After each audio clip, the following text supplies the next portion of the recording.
A mother answered the phone, and for a moment, she thought her missing son had finally called. The voice on the other end said it was Abraham Shakespeare, but something was wrong. She listened for only a few seconds before hanging up. Later, she'd tell investigators she knew immediately it wasn't him. Police traced the call. It didn't lead to Abraham. It led to someone pretending to be him.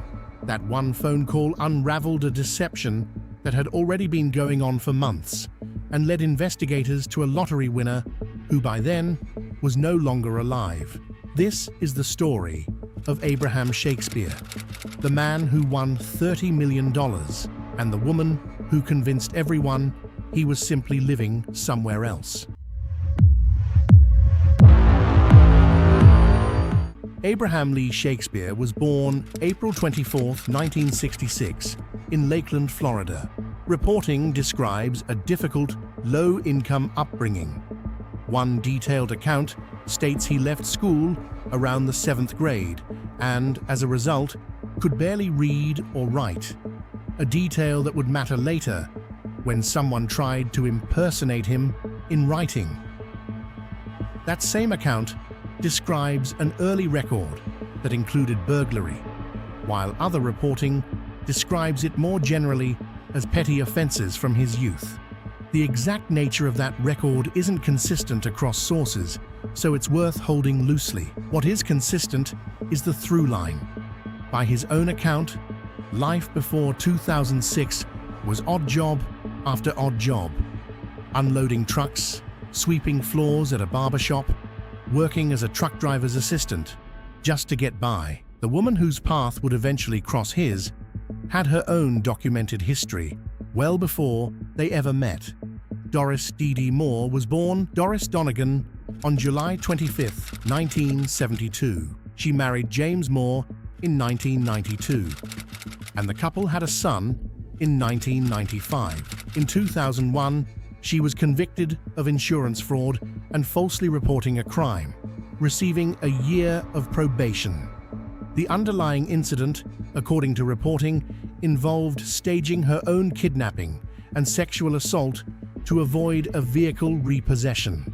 She later pleaded no contest and was placed on probation for that as well. She filed for bankruptcy in 2002. Beyond this, one additional source, a single, uncited video account, not yet corroborated against court or news records, describes an outwardly ordinary childhood in Plant City, a nursing assistant certification in 1991, and a string of failed businesses through the late 1990s and early 2000s. On Shakespeare's school years and adolescent social life, the research is thin, genuinely thin. Beyond the detail about leaving school early, there isn't source material here about friendships, teachers, or peer relationships during that period. Rather than invent a social history for him, it's worth being honest. That chapter of his life isn't well documented in what's publicly available. The same gap exists on Moore's side. Beyond the single, uncorroborated account of an ordinary-sounding adolescence noted above, there's no independently sourced peer testimony about her school years either. Neither person's teenage years are well documented. The trigger, if you want to call it that, wasn't a grievance, it was luck, and not much of it was needed. On November 15, 2006, Shakespeare and a co-worker, Michael Ford, stopped at a convenience store in Frostproof, Florida. Shakespeare asked Ford to buy him 2 lottery tickets, paying him $2 out of the 5 he had on him that day. One of those tickets won a $30 million jackpot. Shakespeare took the lump sum, $17 million. Ford later sued him, claiming Shakespeare had stolen the tickets from his wallet and demanding a share of the winnings. A jury took a little over an hour to rule against Ford in October 2007. Shakespeare moved out of his working-class Lakeland neighborhood into a $1.1 million home in a gated community. Beyond that home, His only other major purchases in the months after the win were a Nissan Altima and a Rolex bought from a pawn shop, a notably modest spending pattern for a man who'd just come into $17 million. What he did spend on, by multiple accounts, was other people, paying off mortgages, covering funerals, handing out cash to acquaintances and strangers who came to him with a hard luck story. It wasn't long before the same generosity that made him beloved made him a target.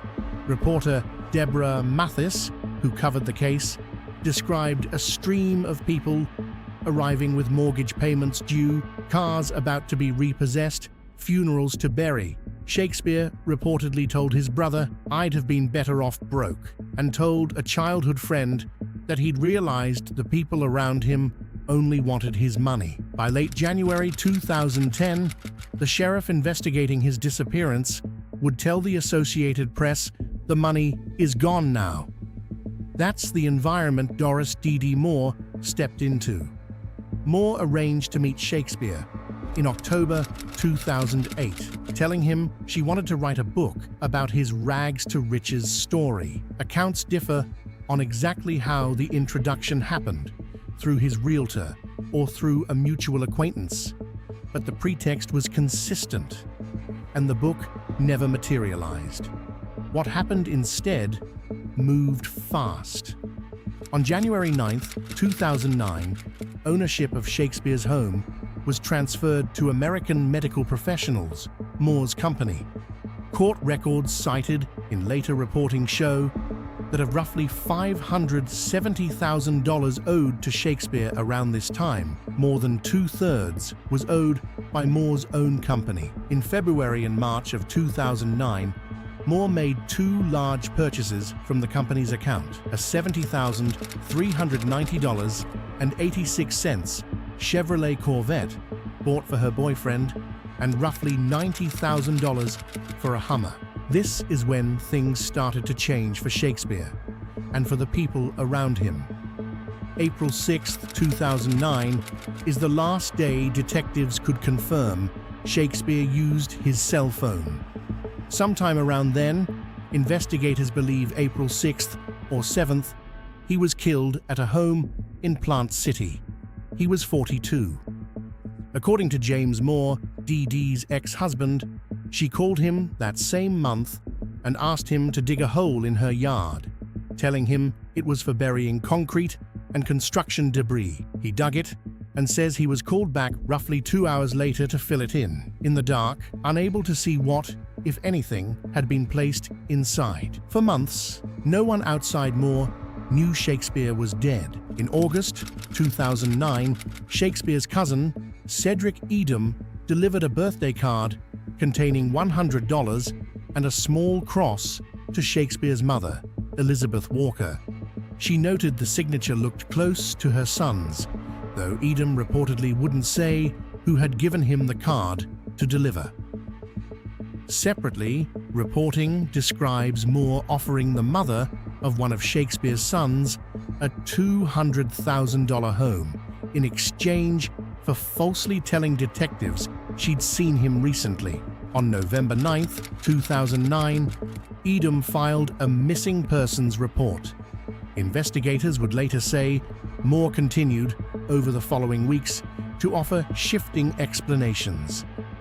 That Shakespeare had gone to Texas, Jamaica, Puerto Rico, or Orlando, or was sick in a hospital, while simultaneously telling detectives in interviews that his assets had moved into her company's name because he didn't want to pay taxes, and later because he didn't want to pay child support. She could not account for roughly $1 million withdrawn from the joint account days after Shakespeare's name was removed from it. The unraveling began with a phone call.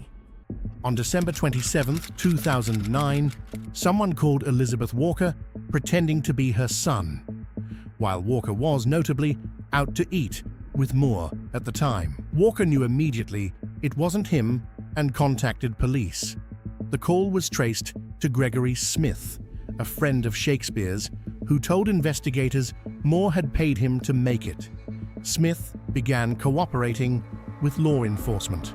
What happened next would only make things stranger. In January 2010, Moore asked Smith if he knew anyone willing to falsely confess to killing Shakespeare, as if a murder charge was simply a job someone might be talked into for the right price. Smith connected her with a man he said fit the bill.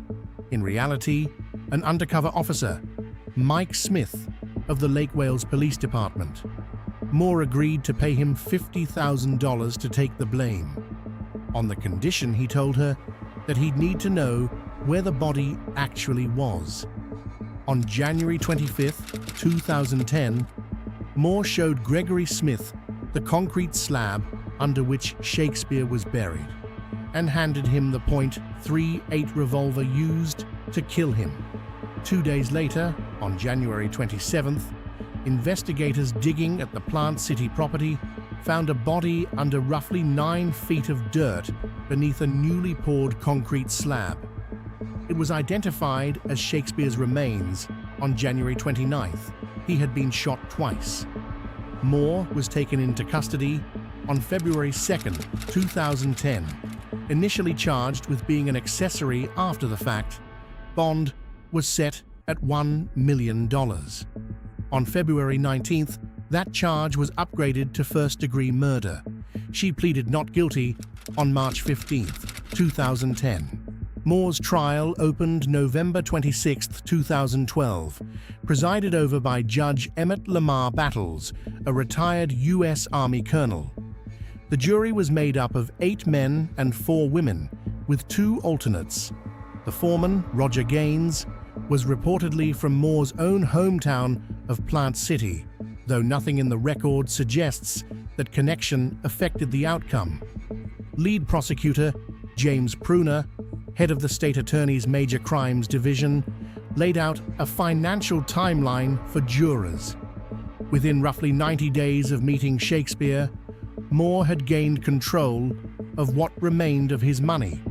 Records entered at trial show a $246,000 transfer from Shakespeare's bank account into Moore's company in early January 2009, a $185,000 payment made later that month for the right to collect on debts owed to him worth several times that amount, and a sale of Shakespeare's home to Moore for roughly $685,000, a figure some other reporting puts closer to $655,000, for which prosecutors said there was no evidence Shakespeare was ever actually paid. Bank manager Doug Hancock testified that Shakespeare's name was quietly removed from the account of Abraham Shakespeare LLC days after it was opened at Moore's request. Moore's defense, led by attorneys Christopher Bolt and Byron Hillerman, argued the state's case was entirely circumstantial. No eyewitness, no confession. Prosecutors answered with a long line of witnesses. James Moore, her ex-husband, testified he had dug and later filled in a hole on her property at her request in fading light and said he did not see a body. A concrete contractor testified he poured a 30 by 30 foot slab over roughly the same spot days later.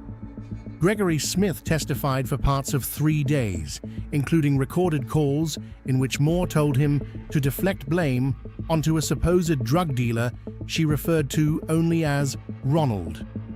Moore's boyfriend at the time, Char Kresnicki, testified she'd given him a new Corvette and truck, both paid off in full in the months after Shakespeare's death. Santoria Butler, mother of one of Shakespeare's sons, testified Moore offered her a car and a house in exchange for misleading detectives. Shakespeare's mother, named Elizabeth Walker in most reporting, though one source refers to her as Elizabeth Parker, a discrepancy worth flagging rather than resolving, testified that during one phone call, Moore let it slip that Shakespeare had already died before catching herself.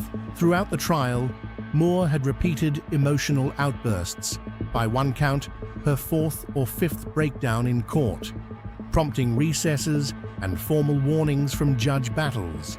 she ultimately chose not to testify, telling the court on the record that the decision was hers alone. While you may think the story ends with a conviction, that is far from being the case. This is where the story's long tail lives, and it's stranger and longer than most. In a 2011 appearance on the TV show Lockup, filmed while she awaited trial, Moore said she planned to sell the rights to her own story, to pay a lawyer $200,000 to get her out, while denying all charges. She's since become something of a recurring true crime fixture. Her case has been covered by E's Curse of the Lottery, an episode of Lottery Changed My Life, a 2013 episode of American Greed. So here's the question this case actually leaves you with. Abraham Shakespeare didn't lose his fortune to bad luck or bad decisions. He gave almost all of it away, trying to be the person people already believed he was: generous, trusting, incapable of saying no. The one-time trust should have protected him.